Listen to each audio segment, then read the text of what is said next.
The cab hadn't even come to a full stop when I saw her, my neighbor, dropping a laundry basket in the middle of her yard and sprinting toward me barefoot like the grass was on fire. I'd been back on American soil for 4 hours after 6 months at sea with the Navy. I'm Ryan Coleman, 29 years old, an electronics technician stationed out of a small coastal town called Maple Harbor. I'd imagined a lot of things during those long nights on watch: a hot shower, a real burger, my own bed. I had not imagined Maya Hartley running across our shared lawn in cut-off jeans and bare feet, yelling my name so loud the cab driver actually slowed down and said, "Buddy, I think somebody missed you." I had one boot on the curb and one hand on my sea bag when she reached me, stopped herself at the last second, and just stared like she needed proof I was real. "Ryan," she said, just my name. After 6 months of rank, orders, and bad coffee, hearing her say it nearly took my knees out. "Hey, Maya." Brilliant. Shakespeare just retired out of shame. She looked thinner than when I left, but not fragile. Maya was never fragile. Dark hair falling out of its clipped, sharp green eyes that could mean tears or temper, and with Maya it was usually both. "You said Thursday," she said. "It's Wednesday." "No." "It's Ryan." I checked my watch, still set to ship time. "Well, I'm punctual somewhere." Her mouth twitched, that almost smile I'd been picturing for 6 months while staring at black water. For nearly a year before I deployed, Maya had been the woman next door. She sent me photos of my mailbox after storms, complained about the raccoon that treated both our trash cans like a buffet, wrote me emails that started with practical updates and somehow ended with me smiling at 2 in the morning. We weren't dating, we'd never kissed. We'd never said out loud what lived between us, though it was there, in the soup she brought over when I worked late. In the hour I lingered fixing her back gate, just so she'd pour wine and dare me to tell her one Navy story that didn't involve wiring. I hadn't asked her to wait. That felt unfair. My own father was Navy too, and my mother spent half her marriage staring down the driveway pretending she didn't hate the sound of suitcases. I'd promised myself early that if I ever loved someone, I wouldn't turn her life into a calendar of departures. So I kept Maya in the safe category: neighbor, friend, woman I thought about far too much under a sky full of stars. Now she was close enough that I could smell laundry soap and summer grass, my duffel strap already over her shoulder like she had a right to it. "You're barefoot," I said. "I noticed." "Also noticed you ran across the yard." "Why?" Her eyes lifted, and the banter slipped for half a second. "Because I saw you get out of that cab." There are moments when the body understands before the mind does. Mine took a step closer. She didn't step back. My porch light was glowing, even though the sun hadn't fully dropped. "You kept the light on." "Habit. You have a habit of lighting empty houses. I have a habit of arguing with you in my head. And losing." That nearly ended me right there on the curb. I reached for the duffel strap. My hand landed over hers by accident. Neither of us moved. "You're really home," she said. "I am. For how long?" There it was, the question I'd avoided in every single email. 3 weeks leave, then reassignment. Short rotation, probably. Her face changed fast relief, then caution, like she was quietly locking a door I hadn't known was open. "That's good," she said. "It is. Then why do you look like you're about to apologize for it?" "Because you looked relieved." And I wanted that relief to mean what I hoped it meant. She stepped forward without asking and hugged me, not the polite airport kind, but the kind that holds on. I closed my eyes, and for a second I was back at sea, rereading her message about how the neighborhood was too quiet without my terrible truck starting at 6 a.m. Then she whispered something so quiet I almost blamed it on the wind. I told myself I wouldn't do this. My arms tightened before I could stop them. "Do what?" She pulled back just enough to look at me, hand flat against my chest, right over my hammering heart. "Run to you, hug you. Act like I had any right." "You have the right," I said before I could make it safe. Her lips parted, and that's when my front door opened. Not her house, mine. A man stepped onto my porch holding a yellow envelope, wearing khakis and the uncomfortable look of someone who just interrupted something. Maya went still. "Ryan," she said, and her voice changed completely. "Before you say anything, there's something I need to explain." For one ridiculous second, my brain tried to process it like a security threat. Then the man raised a hand. "Sorry, I knocked, but nobody answered." "You were expected sometime this week," Maya said. Her grip on my shirt tightened, then let go. "This is Mr. Dawson. He owns Dawson Restoration." I stared at him, then at my open front door, then at her. Restoration, she tucked a piece of hair behind her ear, something she only did when nervous, a detail I'd apparently memorized without meaning to. There was a storm in August. You told me a branch came down. It did, Dawson winced. Through the corner of the roof, my gaze snapped to her. You said it missed the house. I said it missed the porch swing. Maya, you were in the middle of the ocean. What was I supposed to do? Email you? Hope your classified equipment's behaving. Also, your guest room has a skylight now. Despite everything, my mouth twitched. That would have gotten my attention. It got mine too, Dawson said. When rain started coming through the ceiling, she handled it fast. Roofs patched, drywalls done, back room reflowed. I just came to drop off invoices and the warranty paperwork. I looked at the envelope like it might detonate. How much? Don't start. I'm starting. Then stop. Did you pay for repairs on my house? Temporarily. That's not an answer. It's absolutely an answer. Just when you don't like, Dawson suddenly found the trees very interesting. He handed me the envelope. There's a payment schedule inside. Mrs. Hartley covered the deposit and first stage. Insurance reimbursed most of it once the claim cleared. What's left isn't bad. While I'd been counting days by duty rotations, Maya had been standing in my flooded guest room, arguing with insurance adjusters, protecting a house that wasn't hers. You didn't tell me, I said quietly. You sounded so tired in your emails. I was tired. I still would have wanted to know. I know. She looked down at her bare feet. That's why I didn't tell you. Dawson made his exit, and silence settled over the yard. A normal man might have been angry. All I could think was that Maya had stood alone under a leaking ceiling because she thought it would give me one less thing to carry at sea. You had no right, I said. Her face closed. I know, and you had every right, I added. She blinked. Both things can be true. That sounds like something you learned from a chaplain. No. From trying to understand you. Her mouth trembled, and I hated it, not because it made her look weak. Maya crying never made her weak, but because I hadn't been here to carry even half of what she'd taken on. I didn't want to be another weight, she whispered. I forgot the envelope, forgot the open door. You were never a weight, she laughed once, small and disbelieving. Ryan, you were the opposite. I told her the truth then, the kind I'd spent half a year avoiding. Some nights your emails were the only part of the day that felt like mine. Her eyes went glossy. Your terrible truck started in one of my dreams. I woke up mad it wasn't real. I reached for her hand. This time it wasn't an accident. Her fingers slid into mine like she'd already decided. What are we doing? She asked. I was hoping you knew. Absolutely not. I ran across the yard barefoot. I'm clearly not the strategic mind here. I didn't answer, because at that moment nothing in the world mattered but her. Her thumb brushed my knuckles, careful asking. I don't want to repay you, I said. Her brows pulled together. What? I'll cover the repairs, every cent, but that's not why I'm standing here holding your hand. And if I ask you to dinner tonight, it won't be gratitude. Her lips parted, eyes softening like I'd stepped off a pier and found the water warm. Then why? Because I've wanted to take you to dinner since the night you stole my socket wrench and called it community property. You left it on my steps. I was fixing your gate very slowly.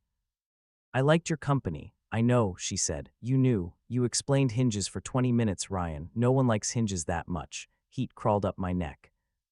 You let me. I liked your company too. I bent my head. Then I'm doing this now. And I kissed her, soft at first because I was still learning what I was allowed to want. She made a small sound against my mouth and stepped closer, and every careful restraint I'd built for 6 months went overboard. When we broke apart, she rested her forehead against my chest. Welcome home, Ryan, she whispered. For the first time in 6 months, home wasn't a place. It was Maya, barefoot and breathless, choosing me back. But that was only the beginning, because what I didn't know yet was how much closer she'd already let me in, and how much that would cost both of us before the truth came all the way out. I slept 14 hours by accident, woke up with one boot still on and a note on my nightstand. You look deceased. Breakfast at 9 if you're alive. If not, I'm keeping your good skillet. M. I showed up at 9:06, damp-haired, nervous in a way I hadn't felt since my first day in uniform. She opened the door in a yellow sundress, barefoot again. Apparently that was becoming a medical condition for me. Her kitchen smelled like coffee and cinnamon, French toast, flowers in a mason jar. You did all this? I panicked romantically. We ate, ankles brushing under the table, both of us pretending breakfast was about food. It wasn't. Do we talk about the kiss? She asked eventually.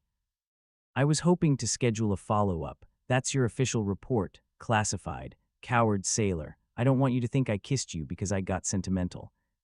Or developed a hero complex about your roof, I said. I kissed you because I wanted to, she said, because I've wanted to for a while. Her honesty stripped every defense I had left. I wanted you before I left, I admitted. I didn't ask you out because I thought leaving right after would be selfish. Deciding that for me wasn't your finest moment. I know. I'm an adult woman. I pay taxes. I argue with insurance companies. I can decide whether a man is worth missing. And was I? Annoyingly, yes. She admitted she'd been scared too, not just of missing me, but of being ridiculous. Falling for the guy next door who fixes gates, leaves for months, and writes emails about ocean sunsets like he doesn't know how it sounds. They were meteorological observations, I said. They were poetry with coordinates. I saved them, all of them. I stood, crossed the kitchen, pulled her gently against me. What are you doing? She whispered. Choosing you on purpose. Not because you watched my house, because you're you. You're very dangerous after coffee. I haven't even finished the cup. Then kiss me before you become unstoppable. I did, slower this time. More promise than surprise. When we parted, she stayed close. I need to tell you something, she said against my collar. While the contractor worked, I kept checking your house, airing out rooms. I found a wooden box in your closet. It fell when a worker moved some bins.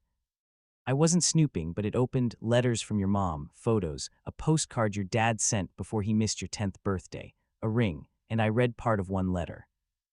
About not making love feel like waiting. I stepped back, not from anger, but because the room had tilted. I'm sorry, she whispered. I should have told you sooner. I looked at her, brave enough to confess something that could ruin the morning, and realized this was exactly the moment I usually retreated, turned emotion into a locked room, made myself easy to miss because I never fully arrived. I didn't want to be that man with her. My dad was gone a lot, I said. My mom loved him, but it cost her. I watched it. I promised myself I wouldn't ask anyone to live like that, so you left me no choice. Yeah, I thought I was being honorable. You were being lonely. She was right. She came to me then, closing the space I'd made. I don't need you to promise you'll never leave. I know what Navy means. I need you to promise you won't disappear while you're standing right in front of me. I promise. Good. And I'm sorry I made decisions for both of us. You should be. I was excellent girlfriend material this whole time. Girlfriend, hypothetically. I'm very interested in testing that hypothesis. She laughed, and my phone, finally charging, buzzed to life. A message from my commanding officer. Call ASAP. Reassignment update. The old instinct hit, brace, lock down, pull away. But her hand was still over my heart, so I looked at her instead. Whatever it is, I'm not disappearing. Then answer it, sailor. I'll be right here. What I heard on that call would shrink our 10 days down to almost nothing and force us to figure out fast what we were brave enough to become. My was direct. The shore rotation billet had opened early. They wanted me in the Norfolk area training command in 10 days, not 3 weeks. 8 months minimum after that, stable hours, no deployment on the horizon, good news professionally. Personally, it felt like someone stole 13 days out of my hands. Maya had left my coffee covered with a saucer to keep it warm. How bad? She asked. Not bad, just soon, 10 days. Her shoulders dropped a fraction. 10 days is not nothing. It's not enough. She touched 2 fingers to my chest. But if you use it as an excuse to start saying goodbye early, I will be furious. I'm trying not to. Try harder. I laughed, helpless. You're bossy, you like it. I do. I don't know how to do this, I admitted. Neither do I. Does that scare you? Yes. Not enough to pretend I don't want it. I kissed her, slow, deliberate, a choice instead of a flinch. Come with me tonight, I said. To Norfolk, that escalated. No dinner. Somewhere I don't fall asleep in your French toast. We spent the next 10 days building instead of counting down. Painted the guest room a color she called coastal fog, and I called gray with better marketing. Argued over bookshelf placement, over takeout on the floor. She made me buy new porch bulbs because returning sailors deserve mood lighting. I fixed her back gate properly, and when I took too long, she brought lemonade and warned, if you explain hinges again.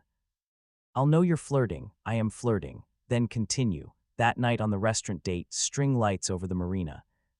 She told me about her work restoring old books at the county archive, how she loved saving things people assumed were too damaged.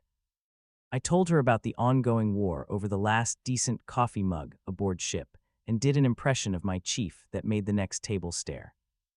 Walking the pier afterward, she stopped at a weathered bench. "This is where I came the night your roof got hit," she said. "I was soaked and scared and I'd made the wrong calls. I sat here and wrote you an email about a neighbor's cat instead. Why? Because if I told you the truth, you'd have called and I would have fallen apart. If I told you about the cat, you'd write back something dry and ridiculous, and I could pretend things were normal." I wrapped my arms around her from behind. "I'm sorry you had to be strong alone. I'm sorry I didn't trust you with my messy. I want your messy, careful. I have a lot. Your guest room does have new flooring." I kissed her there under the lights. If I'd known what was waiting at her front door that night, I might have held on to that moment a little longer, because everything was about to get complicated fast. At her door, she said, "I don't want 10 days to feel like a countdown. Then we won't count. We'll build something that can survive distance." A voice cut across the dark. "Maya." We turned. A man stood near the sidewalk, half in shadow, holding a bouquet like an apology bought on the way over. Maya went rigid. "I guess this is why you stopped answering my calls," he said bitterly. I looked at her, not him. Her face had paled, but her chin was up. "Who is he?" "My ex, Derek." "That's it, just your ex," Derek snapped. Her fingers tightened around mine, not asking me to rescue her, just anchoring herself. "That's all you are," she told him. His jaw flexed. "I drove 2 hours because you wouldn't answer. I wanted to talk," he said. "You wanted me alone." His eyes cut to me. "And you are," before the old instinct in me could take over, Maya answered first. "He's Ryan. He's with me." Derek's face twisted, more wounded pride than heartbreak. "You move fast," Maya actually laughed, sharp and disbelieving. "I waited 2 years for you to choose me, Derek. Then I spent 6 months missing a man who made me feel more seen from the middle of the ocean than you ever did across a dinner table. Don't talk to me about fast." He set the roses on her railing. "You'll regret this." "No," she said, steady now. "I already regret enough." He turned and walked back to his car. When his taillights disappeared, she exhaled hard. "Are you okay?" I asked. "No. But I'm proud of myself." "You should be. I saw you choose yourself. And then you chose me out loud. I'm not going to pretend I hated that part." She stepped into me, arms around my waist. "I don't want to be someone you run to because I'm safer than him," I said into her hair. She pulled back, fierce. "You're not a hiding place, Ryan. You're the man I wanted before I knew if wanting you was allowed." "I'm allowed. You're encouraged." I kissed her at her front door, not to erase Derek, not to prove anything, but because she'd chosen me, and I wanted her to feel me choosing her right back. At this point, I thought the hardest part was behind us. I had no idea the real test was still coming, the moment I'd actually have to leave. On my last night before Norfolk, we sat on my porch swing, her legs tucked under her, my arm around her shoulders. "I'm scared," she admitted. "Me too." "You're allowed to say that. New policy." I took a small key from my pocket and put it in her palm. "It's not a test, not pressure, just truth. You already made this place feel like home while I was gone. I want you to have a key because I want you in my life, not because I need someone to check the pipes." Her eyes filled. "I don't want to be your emergency house sitter." "You're not. Then what am I?" "The woman I'm falling in love with." Her breath caught, and then she climbed into my lap right there on the swing, hands framing my face. "Good," she whispered, "because I'm already there." 10 days later, I left. But this time I didn't disappear. We talked every night, sometimes for hours, sometimes for 6 minutes between shifts. She mailed me ridiculous notes tucked inside old book pages she couldn't restore. I sent her sunrise photos labeled meteorological observations just to make her accuse me of poetry. 3 months in, she visited. We walked along the water afterward, gulls screaming overhead, and she slipped her hand into mine. I could get used to missing you less. 6 months later, she moved her book restoration work to a conservation lab near the base. "Not for you," she insisted, carrying a box into our little rental 2 blocks from the water. "Better humidity control, of course, and because your skillet missed me, naturally. And maybe because I love you." I set the box down and crossed the room. "That one seems relevant." A year after the day she ran barefoot across the yard, we went back to Sycamore Lane to pack the last of my things. The guest room stood empty, the porch swing creaked in the same old rhythm, and her house next door had a sold sign staked in the grass. Maya stood in the grass between the 2 homes, barefoot again, my grandmother's ring on her finger, laughing because I still had one boot untied. I looked at her in the gold evening light and thought about the cab, the dropped laundry basket, the wild run across the yard, and the way I used to believe home was something you came back to alone. I was wrong. Home was Maya, running toward me before either of us had the courage to name what we were. Home was a porch light left on. Home was her hand in mine, walking away from two houses and toward one life. So tell me, what would you have done if you came home after 6 months away, and your neighbor dropped everything to run barefoot across the yard to reach you? Has someone's reaction ever told you the truth before their words did? Let me know in the comments, and tell me where you're watching from. If this story moved you, hit that like button, subscribe for more, and I'll see you in the next one.